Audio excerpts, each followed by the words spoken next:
$40 million coming into the city of Durham is expected to transform part of downtown. Only on WRAL, we are hearing from the leaders of the city and housing authority about how this sought-after federal grant money will be spent. WRAL's Durham reporter Sarah Kruger shares how the funds will go far beyond providing housing.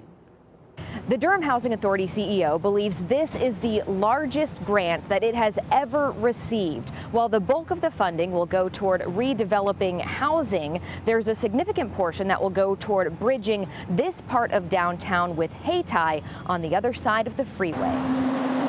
The thriving area of Hayti was torn apart by the construction of the Durham freeway. It's a pain still felt generations later. The heartache and the resentment they felt when the highway got ran through it. At the T-Bar Cafe in Hayti, excitement now, hearing that part of the grant money will go toward reconnecting this part of town with downtown by improving pedestrian access and giving funds to small businesses. It's going to take just as much time, if not more, in order to build it to come back together. The $40 million Choice Neighborhoods grant has two additional components: funding for public housing residents and a large chunk of money to redevelop public housing downtown. To have this type of grant land in Durham is a huge win for the citizens of Durham.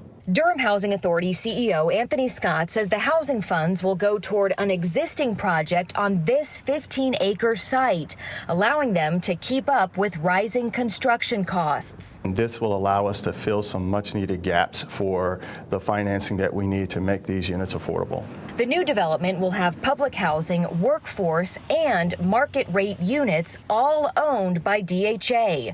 Rental revenue will help pay for other public housing needs. It is a very purposeful way to make sure that we have affordability downtown through perpetuity.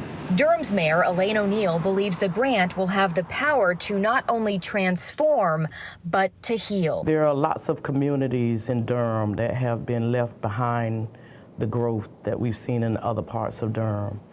And I think once that people began to see that it can happen for them too, you get new energy from that, and that will, of course, help us all to rise together. Sarah Kruger, WRAL News, Durham.